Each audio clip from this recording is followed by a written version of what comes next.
आज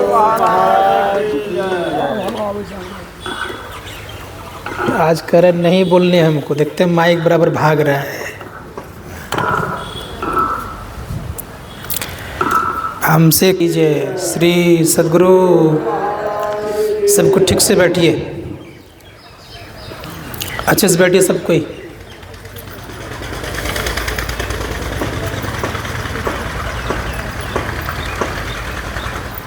मंगल मूर्ति सतगुरु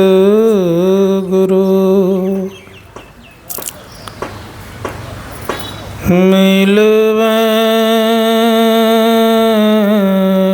सर्वाधार। मंगलमय मंगल करन बिनवा बारंबार। धन्य धन्य सतगुरु सुखदा महिमा कही न जा। जो कछु कहूँ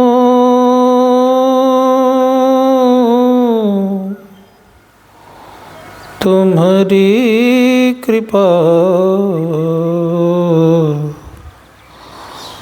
मोते कछु न वसा। एक बार जयकारा करिए, बोलिए प्रेम से श्री सद्गुरु। कोटि ब्रह्मांड के नायक सर्वक्षण स्मरणीय संत सद्गुरु के युगल पाद पद्मों में कोटि सनमन। मंचस्थ परम श्रद्धेय पूज्य स्वामी सुबोधानंद जी महाराज, सम्माननीय हमारे कुंदन जी महाराज, समस्त साधु महात्मागण, आगंतुक विद्वतजन, समवेत समादरणीय सज्जन वृंद, आदरणीय माताओं तथा भक्तिमती बहनों,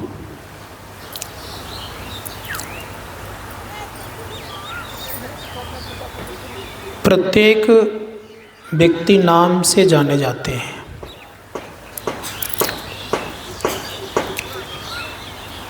नाम जानते हैं तो उनके घर पहुंच जाते हैं। नाम से लोगों का परिचय बनता है। इस गांव में आ रहा था तो कई जगह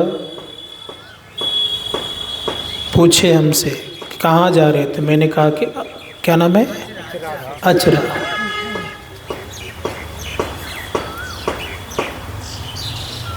तो नाम से लोग अपने आप को भी जानना चाहिए। सब कोई शरीर का नाम और स्थान का नाम जानते हैं। किसी को अपना नाम पता है? किन्हीं को मालूम अपना नाम है क्या? शरीर का नाम पता है। मेरा नाम शिव नारायण है तो शरीर का नाम है, क्योंकि मेरा शब्द लगे, मेरा नाम शिव नारायण है। शरीर का नाम है शिव नारायण। जो शरीर के भीतर में, उसका कोई नाम किसी को मालूम है कि मालूम है? उसका नाम पता नहीं है। धर्मशास्त्रकार कहते उसका नाम अगर कोई जान जाए तो बड़ा अच्छा। आखिर उसका नाम क्यों नहीं जानता है? कारण क्या है? कारण यह है कि शरीर को बनाने वाला कोई न कोई है।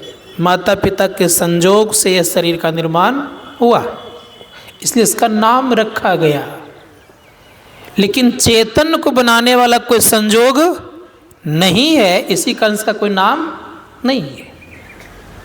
चेतन परमात्मा से निकले हुए हैं, इसलिए इसका कोई नाम नहीं है। ऋषि मुनियों ने इसका भिन्न भिन्न नाम दे दिया। किसी ने कहा ओम, किसी ने कहा दिया स्फोट, किसी ने उद्गित, किसी ने प्रणव ध्वनि, किसी ने राम नाम, किसी ने शिव नाम, किसी ने कृष्ण नाम, ये कह दिया, लेकिन वास्तविक नाम किसी ने आयन तक बता नहीं पाया। धर्मशास्त्रकार कहते हैं कि नाम तो तब रखा जाता है जब उसके कोई न कोई उसके ऊपर बड़े होते हैं, या दादा हो, या तो पिताजी हो, या उनके और कोई हो, तो नाम रखा जाता है। चेतन का ना कोई दादा है, ना कोई पिताजी है, ना कोई माँ है, ना कोई भाई और बंधु है, कोई नहीं है। जब उनका कोई नहीं तो उनका नाम कौन रखेगा? इसी नाम को जानने के कारण काशी मुक्ति का कारण बना। इसी नाम को जाना गया। ऐसा नहीं कि राम राम शिव जी जपते थे तो इससे मुक्ति बन गया काशी का, सो बात नहीं है। इस नाम को जाना जाता है, लिया नहीं जाता, जीवा पर वह नाम आता ही नहीं है। धर्मशास्त्रकार कहते इसी नाम के आधार पर हम आप चलते हैं, इसी नाम के आधार पर हमारी इंद्रियों में गति है, इसी नाम के आधार पर हमारी शरीर के जो पाचन क्रिया है वो क्रिया करती है। ये नाम नहीं रहेगा तो न माइक बजेगा, ना आप उठ करके खड़े हो सकेंगे, ना पृथ्वी रहेगी, ना जल रहेगा, ना अग्नि रहेगी, ना हवा बहेगी, ना आकाश का छत्र छाया हम लोगों को मिलेगा। धर्मशास्त्रकार कहते हैं उस नाम को जिन्होंने जाना वो वैसा ही हो जाता है। इसीलिए गोस्वामी जी महाराज कहते हैं कि जानत तुम ही हो जाई। उन परमात्मा को जानने पर वही हो जाते हैं। तो उस नाम को जानना चाहिए। उस नाम को जानने के लिए कौन जानेगा? कभी कभी हम लोग दर्पण देखते हैं ना, दर्पण देखते हैं तो क्या दर्पण कौन देखता है भाई? दर्पण स्वयं आँख देखकर आपके चेहरे को बताती कि आपका चेहरा कैसा है। आँख नहीं रहे दर्पण रखे तो काम चलेगा क्या? नहीं चलेगा ना। ठीक उसी प्रकार संत महात्मा गण कहते हैं कि परमात्मा को नाम जानने वाला केवल याद रखिएगा परमात्मा ही है, दूसरा और कोई नहीं है। जब तक आप परमात्मा स्वरूप नहीं बनेंगे तब तक परमात्मा को आप नहीं जान सकते। मैं जैन यूनिवर्सिटी में पढ़ रहा था,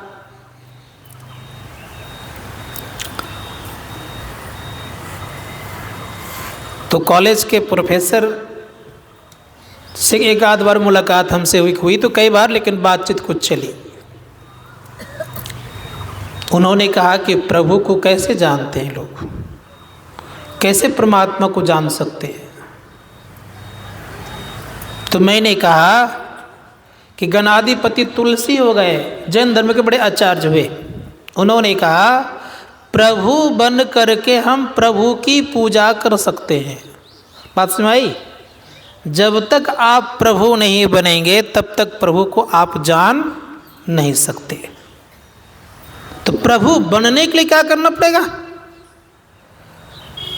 संत महात्मा गण कहते कि प्रभु को पाने के लिए और प्रभु बनने के लिए एक ही उपाय है, वर्णात्मक नाम का सहारा मिलता है। सर्वस्व नहीं, याद रखिएगा, सहारा अलग है और सर्वस्व अलग है। संसार सहारा है, सर्वस्व नहीं है। वर्णात्मक नाम सहारा है लेकिन सर्वस्व नहीं है। तो वर्णात्मक नाम का सहारा लेते हैं। वो किससे जपते हैं लोग? जीभ से जपते हैं। जीभ से जप करके धर्मशास्त्रकार कहते हैं कि उनका कल्याण होता है, जीभ से जपते हैं। द्रौपदी ने क्या की? जीभ से जप करके अर्थात पुकार करके अपने दुख को मिटा ली। क्या उन्होंने कही, हरो द्वारिकानाथ अब शरण में तेरी, अब बिन काज महाराज लाज गई मेरी। कब मेरी लाज जा रही है प्रभु, दुख को हरण कर लो। सुदामा ने क्या किया? खूब जपा, इतना जपा कि जपते जपते कृष्ण को प्रकट कर दिया। कृष्ण उनके रोम रोम में बस गए। तो जप से क्या होता है? तो धर्मशास्त्रकार कहते जप से आपके कुसंकट मिटते हैं, सुख आता है। कौन सा? तो का सांसारिक सुख सुविधाएं आपको मिलेगी, परमात्मा के सुख की प्राप्ति संभव नहीं है। जप करेंगे आप तो अष्ट सिद्धियां भी मिल जाएगी। जप करेंगे आप तो जिनके जप करें उनको आप प्रकट कर लेंगे। ये सब चीजें आपके जीवन में होगा। तो धर्मशास्त्रकार कहते हैं कि जपना चाहिए, खूब जपिए। जपते जपते लोग इष्ट देव को प्रकट कर देते हैं। जपने से अष्ट सिद्धियां प्राप्त हो जाती है। लेकिन कहिएगा आत्म साक्षात्कार हो जाएगा, सो बात नहीं है। जाप करेंगे आप तो हो सकता है कि आप आकाश में उड़ने लग जाएं, ये शक्ति आ सकती है। हमारे अपने दादाजी थे, बड़े अच्छे साधक रहे जीवन में। मैंने अपने आँखों से देखा, लोग तो सुनी सुनाई बात करेंगे। जब वो ध्यान करने बैठते थे तो सुना था मैंने पहले कि युधिष्ठिर जी महाराज का रथ ऊपर उड़ जाता था, धरती से ऊपर। मैंने उनको देखा है अपने आँखों से कि जब ध्यान करने बैठते थे तो लगभग 1 से 1.5 बित्ता तक उनकी आसनी से शरीर उठ जाता था।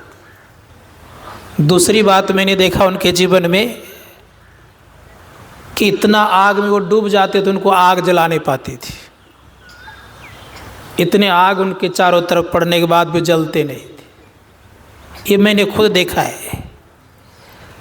तो मैं पूछा एक बार उनसे कि ये क्या चीज़ है। उन्होंने कहा कि देखो, मुझे ये सब चीज़ें अनायास मिल गया है, ध्यान करता हूँ ये सब मिल गया है। तो मैंने उनसे कहा कि ये काम क्यों करते हैं आप?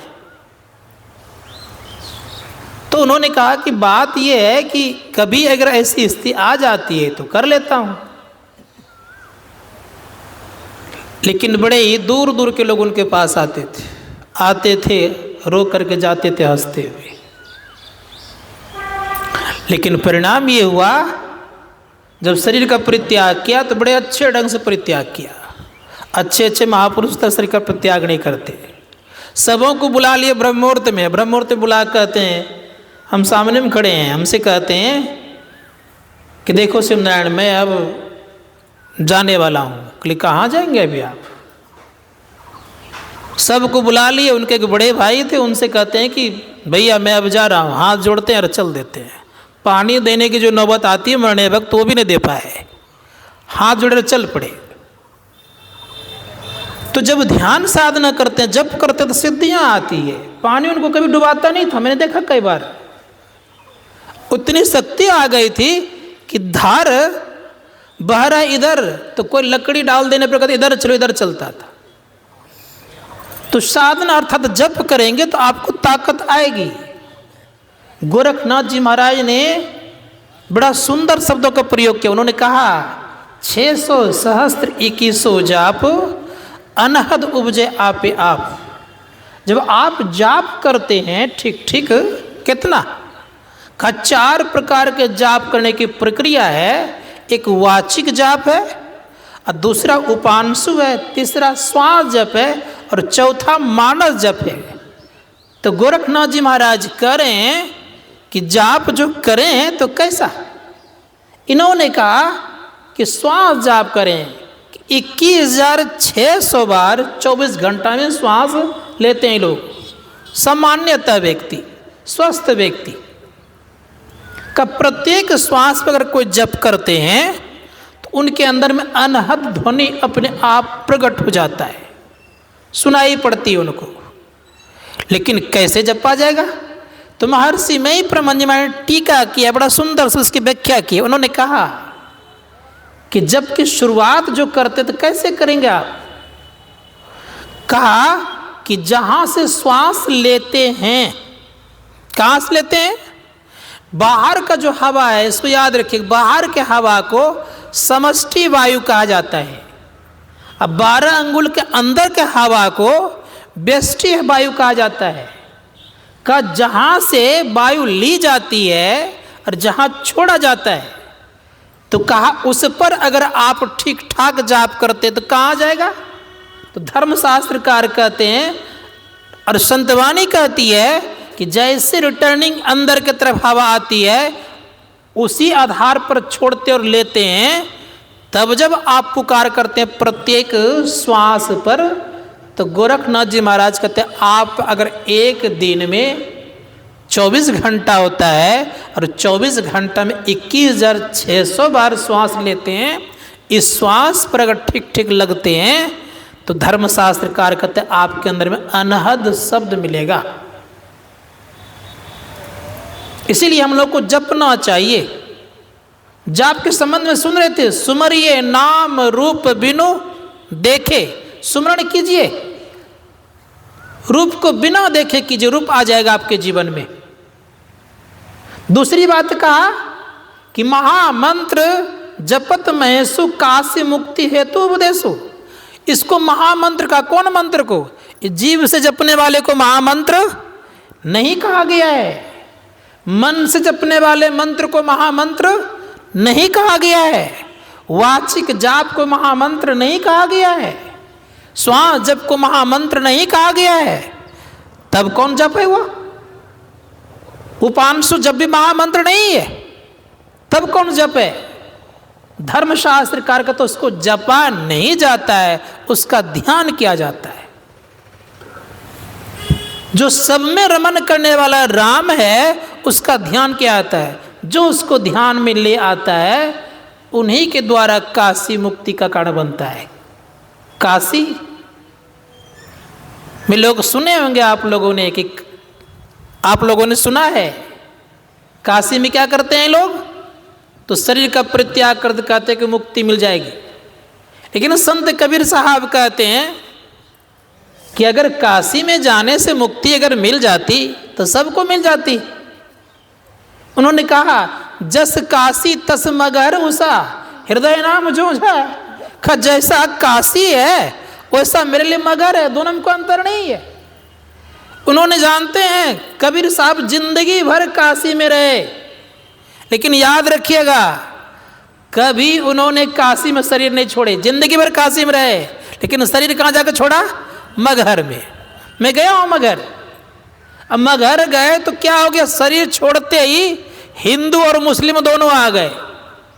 दोनों आकर दोनों कहने लग गए कि ये तो मेरा फकीर है, ये कहे मेरा है।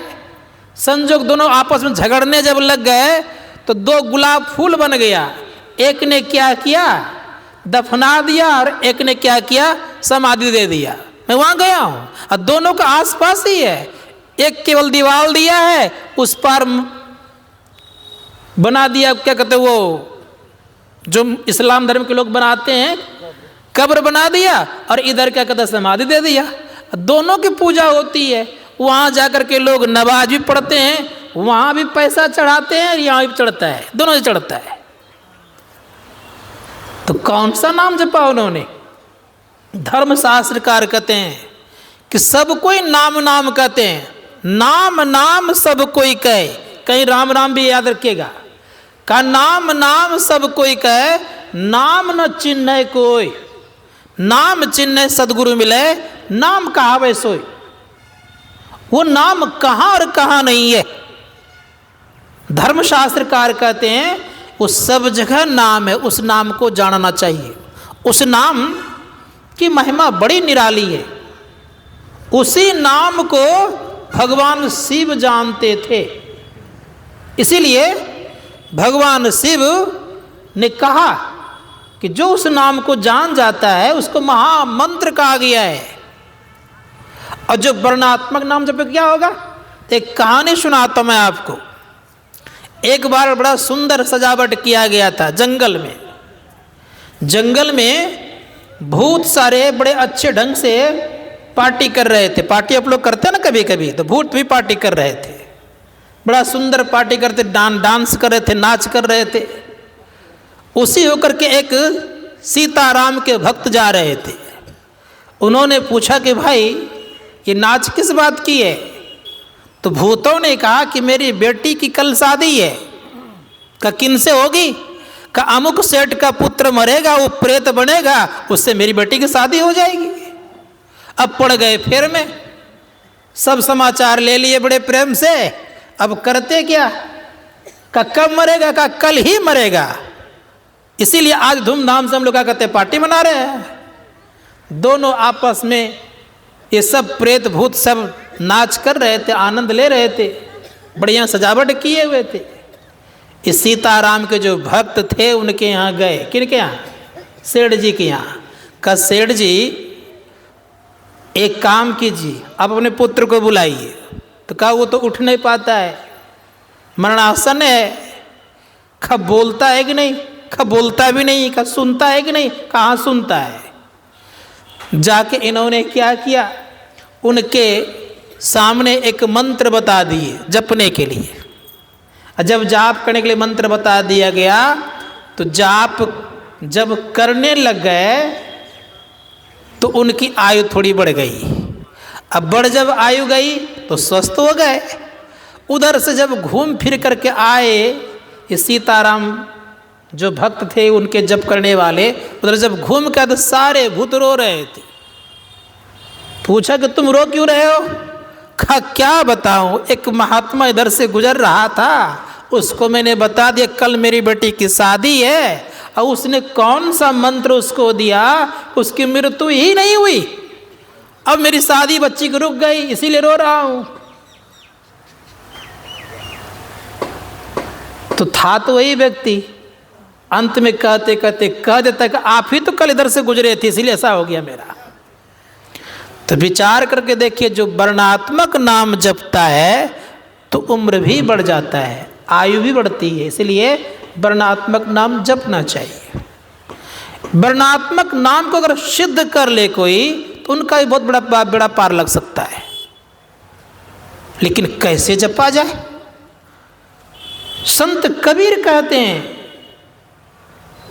इस तरह जाप करिए कि जैसे ध्रुव ने, सुदामा ने और प्रहलाद ने किया। नाम जपो जी ऐसे तैसे, ध्रुव प्रहलाद सुदामा जैसे। इस तरह जपिए, जपते जपते रोम रोम खिलने लग जाए।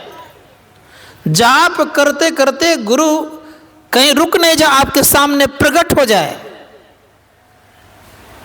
जैसे जब शुरू करे तो उनकी आकृति सामने आने लग जाए। ऐसी स्थिति होगी तब जप काम करता है। धर्मशास्त्र कार्य करते तब क्या होगा? हमारे गांव में एक और बताता हूं छोटी सी घटना। एक बूढ़ी माँ थी, किन्हीं को कुछ होता था ना तो गुरु महाराज का नाम लेकर उसको पानी पिला देता था, ठीक हो जाता था। सच्ची घटना सुना रहा हूं मैं आपको। तो जप में ताकत है। आप ठीक ठीक जप करेंगे तो कुछ भी आप कर सकते हैं। इस धर्मशास्त्र कार्य कहते हैं खूब बढ़िया से जपिए। ये गुरु मंत्र कैसा जानते हैं? भगवान शिव ने कहा है 7 करोड़ महामंत्रों में सर्वश्रेष्ठ मंत्र ये, और इसको महामंत्र कहा गया है। भगवान शिव कहते सप्तकोटि महामंत्रास चित्त विवंशकार का एक एव गुरु महामंत्रो गुरुरक्षर द्वयम। भगवान शिव करें कि 7 करोड़ महामंत्र है, जिसमें से गुरु मंत्र सर्वश्रेष्ठ मंत्र है। ये मंत्र किसी को दिग्भ्रमित नहीं करता है। खूब जपिए। गुरु महाराज क्या कहते हैं? गुरु महाराज कहते हैं अति पावन गुरु मंत्र मन ही मन जाप जपो, उपकारी गुरु रूप को मानस ध्यान थपो। इस मंत्र में क्या क्या बस होगा? कहा देवी देव समस्त पूर्ण ब्रह्म परम प्रभु गुरुमय करे निवास, कहता है संत सबू। ये नाम बड़ा सुंदर है, खूब जपिए। मैंने प्रातःकाल भी कहा था इस नाम को जो जपेगा उनके सारे मनोरथ पूरे होंगे। लेकिन जपिएगा तब, लेकिन जप के बदले गप ज़्यादा होता है, जप कम होता है कि गप ज़्यादा होता है। मैं आता हूँ देखता हूँ मंच पर तो अधिकांशतः लोग मौका निकाल के गप कर ही लेते हैं। जप ज़्यादा नहीं, गप ज़्यादा। सत्संग मंदिर में भी जाता हूँ कभी कभी सत्संग करने के लिए, तो गप ज़्यादा जप कम। ध्यानाभ्यास में देखता हूँ गप ज़्यादा ध्यानाभ्यास कम। तो संत महात्मा गण कहते ये होता है। क्यों? कि मन सब दिन गप किया है, जप तो किया नहीं है। क्या करेगा वो? गप ही नहीं करेगा। जो काम जो रोज करते आया है, ज़्यादा करते आया है, ख्याल उसी का आता है। एक विद्यार्थी था, उसको इंग्लिश का बड़ा शौक था। छोटा सा बच्चा था, वो लगभग 3-5 साल का होगा। वो 5 साल की उम्र में पूरा वो उसमें एक पुस्तक निकला हुआ था गुड इंग्लिश, पूरा पर रट गया था वो। और स्वप्न में भी वही रटते थे वो। मैं देखा हूँ, आँखों से बोल रहा हूँ आपको। तो जो जिस चीज़ को ज़्यादा लोग तवज्जो दिए हैं उसी को लोग ज़्यादा चाहते हैं। तो धर्मशास्त्रकार कहते हैं कि सुनिए, आप अगर जप पर ज़्यादा देंगे फोकस तो आपके मुख से हरदम वही निकलेगा। तो जप करिए, जब से आपको बहुत लाभ होगा। जब से लोग अस्वस्थ व्यक्ति भी स्वस्थ होता है, इसलिए जपना चाहिए। विषम परिस्थिति अगर हो जाए तो उस परिस्थिति में भी अगर आपने जाप नहीं छोड़ा है, मंत्र जपना प्रारंभ किया है, तो विषम परिस्थिति आपका टल सकता है। इसलिए खूब जपिए। गुरु महाराज कहते हैं सच्चा तप है जप करना। मुक्ति तो बाद की बात रही, पहले सांसारिक लाभ तो लीजिए, पहले बाद की बात मुक्ति करिएगा। खूब नाम जपिए। नाम जपने से आपके जीवन में एक एनर्जी उत्पन्न होगी और विल पावर प्रकट होगा आपके भीतर से। और जब तक ये पावर उत्पन्न नहीं कर पाएंगे तो आपका हर एक कार्य फीका लगेगा। जैसे पावर उत्पन्न आएगा तो आपके पास जो काम नहीं है वो तो भी होने लग जाएगा आपको। मैं एक लॉजिकल बात कर रहा हूं आपसे। इसीलिए जाप करिए। जाप में बहुत ताकत है। मुक्ति तो हो सकता है बहुत लंबे समय की यात्रा करनी पड़ेगी, लेकिन पहले सांसारिक सुविधाएं भी चाहिए। एक पुस्तक में मैंने पढ़ा और सुना भी है कि जो बेसी से बेसी ज़्यादा नहीं, अगर ठीक ठाक और 5 करोड़ मंत्र जप दे, 5 करोड़, अगर वो गरीब है तो अमीर के कगार पर चला जाएगा वो। मैं निश्चित कह रहा हूं, लिखिए इसको। 5 करोड़ मंत्र ठीक से पे तो अगर 5 करोड़ जिनके मंत्र हो जाएंगे, अगर उनकी स्थिति बहुत खराब, खस्ता हालत है, हालत बहुत खराब है, अब 5 करोड़ उनके मंत्र पुर जाएंगे तो उनको जो सुविधाएं चाहिए संसार को मिल जाएगी। लेकिन जपेंगे नहीं लोग। 5 करोड़ जपना थोड़ा सा लगता है, अरे कितना है, लेकिन जपने वाला कुछ लगता नहीं, कर सकते हैं चाहेंगे तो। जिनके जीवन में 13 करोड़ मंत्र हो जाता है, तो मैं एक पुस्तक में पढ़ा हूं कि 13 करोड़ मंत्र जपने वाले को याद रखिएगा, इष्ट देव उनके प्रकट तो होते हैं और बस भी हो जाते हैं उनके। जो कहते हैं सुनते हैं उनके इष्ट। धर्मशास्त्रकार कहते हैं कि जप में ये ताकत है, इसलिए जपिए। प्रहलाद ने इतना जपा कि प्रत्येक संकट उनके लिए इजी, आसान हो गया।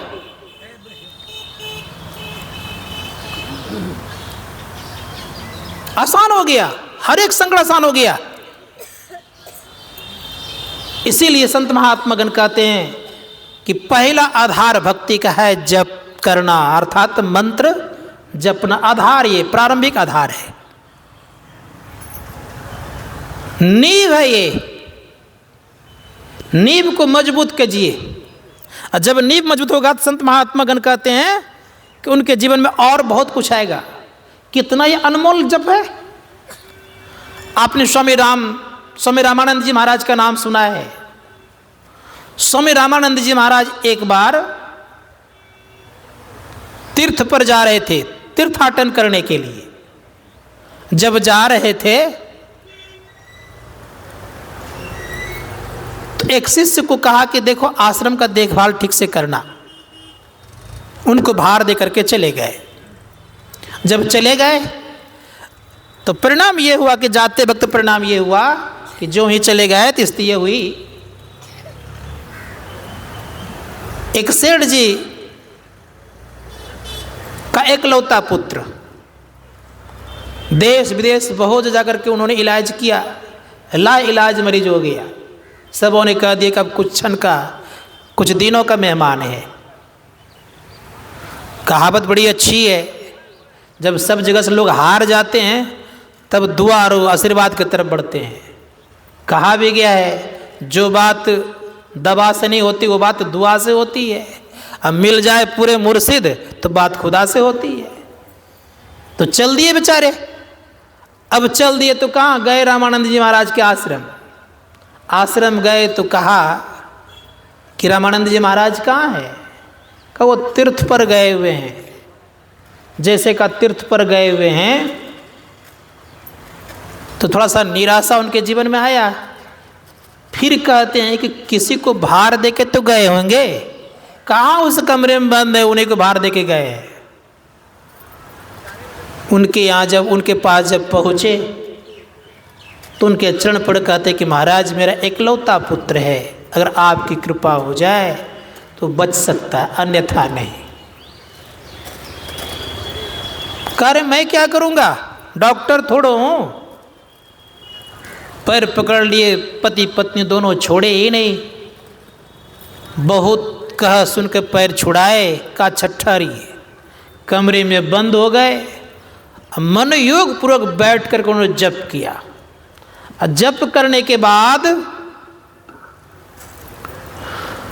बाहर निकले। अब बाहर निकलते कहते हैं कि जाइए, मैंने बहुत जप किया है, उन जपों में से एक जप का जो प्रभाव है, इस प्रभाव से आपका पुत्र स्वस्थ हो जाए। एक बार, अनेक बार नहीं। घर गया, बच्चों की हालत अर्थात बच्चे की हालत ठीक होने लग गया। होते होते होते पूर्ण रूपेण स्वस्थ जब हो गए तो उन्होंने आश्रम को सजाया, धूमधाम से भंडारा किया, यथा योग सबको दक्षिणा दिया।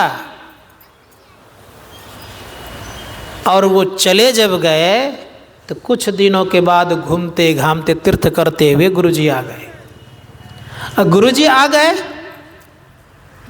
तो वातावरण को देखा, बड़ा सुंदर सुसज्जित है, सजा हुआ है। पूछते हैं कि कैसे क्या हुआ? तो एक शिष्य ने सारी बात खोल के बता दी। उनके पास पारस पत्थर था, रामानंद जी महाराज के पास पारस पत्थर था। जिन्होंने ऐसा किया उनको हाथ में दिया, कहा इसको एक बार दाम का पता करके आ जाओ तो क्या दाम इसका है। अब पता करने के लिए जब गया तो सबसे पहले गया साग बेचने वाले के पास। जैसे उनके पास गया तो उनका एक सेर साग देंगे, कहा दीजिए। फिर गए वहां से मिठाई बेचने वाले के पास। मिठाई बेचने वाले कहते एक सेर मिठाई देंगे। आज से कुछ वर्ष पहले सेर चलता था, अब तो किलो चलने लग गया। एक स्वर्णकार के यहाँ गए, कहा भाई मेरे पास इतना पैसा लेने का नहीं है। उन्हीं स्वर्णकार के यहाँ एक राजा का मित्र बैठा, तो भी स्वर्णकार ही था जो बैठा हुआ था। वो रामानंद जी महाराज के शिष्य को पहचानते थे। कहा आप रामानंद जी महाराज शिष्य हैं? कहा हाँ। कहा ये पारस पत्थर को बेचेंगे आप? कहा चलिए मैं राजा के पास लेके चलता हूँ। राजा के पास लेके गए। राजा से कहते महाराज ये पारस पत्थर है, जितना आपके खजाना में नगद है ये सब दे देने के बाद भी इसका सही सही मूल्य नहीं होगा। तो उन्होंने कहा कि बेचने नहीं कहा, पता लगाने कहा था। लेके गए, जैसे गए कहा कि पुत्र ठीक उसी प्रकार से सुनो, एक बार जो मंत्र जब कि तुमने अभिमंत्रित किया है, इस पारस पत्थर से कहीं ज़्यादा उसका कीमत है। इसलिए मंत्र को साधारण मत आंकिएगा। गुरु मंत्र सर्वश्रेष्ठ मंत्र है, लेकिन जपना जानना चाहिए। जो जपेगा उनका बनेगा। इसलिए संत महात्मागण कहते हैं खूब बढ़िया से जपिए। जाप में बड़ा ही ताकत है। अभी जो हम लोग बैठते हैं ध्यान करने के लिए, 5 वक्त ध्यान का आयोजन रखे हैं, 3 वक्त सत्संग का। अगर इसमें साधक की 7 दिन का है ना, आज तो 6ठा दिन है लगभग, 6 दिन बचा, 5 दिन बचा और आज लगा करके 6ठा दिन है, 6 दिन और है।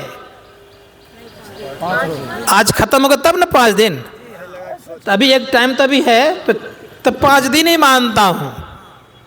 ये 5 दिन के दरमियान में अगर मनोयोग पूर्वक जप करे, मौन होकर के ध्यान करे, देखिए उसको कुछ ना कुछ लाभ होता है कि नहीं होता है। लेकिन मौन रहेंगे तब ना, मन को मौन करेंगे तब ना, तो फायदा होगा। लेकिन जैसे घंटी बजती है सब चालू हो जाते हैं। एक बात सदैव याद रखिएगा कि जो ध्यान करे उनका मन शांत कुछ न कुछ होगा। आप देखे होंगे कभी कभी एसी कमरे से निकलते हैं तो कुछ देर तक गर्मी का, ठंडा का एहसास, गर्मी क्या एहसास होता है, कुछ देर तक ठंड का एहसास रहता है कि नहीं रहता है। हिमालय के तराई से निकले कुछ देर बाहर गए तो ठंड का एहसास रहेगा कि नहीं रहेगा। जो ध्यान करने बैठेगा उसको कुछ देर भी एहसास नहीं रहेगा, आते ही चालू हो जाएगा। इसका मतलब है कि वहाँ गप अधिक हो रहा था, जप और ध्यान नहीं बराबर हो रहा था। तो ये ख्याल रखिए कि अगर मेरा जप बनेगा तो मन शांत होगा। मन की शुद्धि जप करने से, चित्त की शुद्धि गुरु मूर्ति अर्थात इष्ट के दर्शन करने से, दृष्टि की शुद्धि होती है दृष्टियों के अभ्यास से, और चित्त की शुद्धि होती है नादानुसंधान की क्रिया करने से अर्थात नाद के अभ्यास से। अनाहत ध्यान करने से आत्मा की शुद्धि होती है। संत महात्मागण कहते हैं इसलिए जप कीजिए, जप से बहुत लाभ होगा। जप करेंगे मन पवित्र होगा। अब पवित्र मन किनको अच्छा नहीं लगता है भाई। निर्मल मन तो भगवान को पसंद है। आपका मन पवित्र होगा, जो बोलेंगे वो हो जाएगा आपका। क्या उसी जमाने में हुआ करता था, द्वापर में ही, आज नहीं होगा, आज भी होगा। मन पवित्र करने की आवश्यकता है।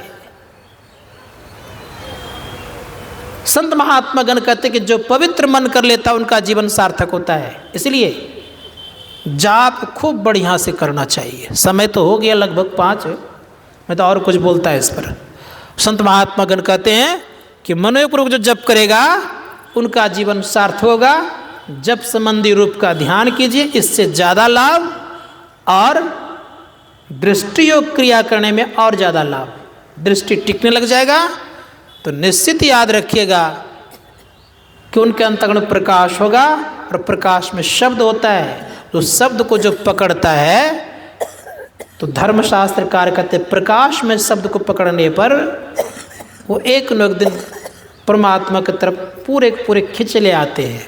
इसीलिए गुरुदेव ने बड़ा सुंदर शब्दों का प्रयोग किया है।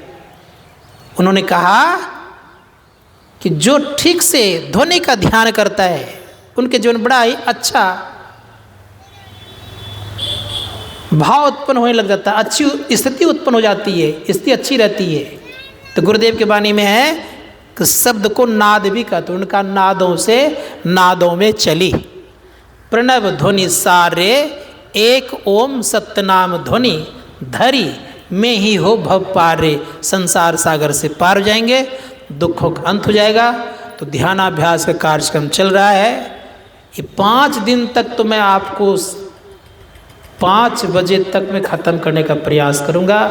2 दिन का मौका आधा घंटा बढ़ाऊंगा, क्योंकि 6 बजे से फिर ध्यानाभ्यास है, रात्रि काल में भी सत्संग होता है कुछ न कुछ, तो इसी दृष्टिकोण से हम लोग रखें। बोलिए प्रेम से श्री सद्गुरु महाराज की जय। अब देखिए 5 दिन बचा है,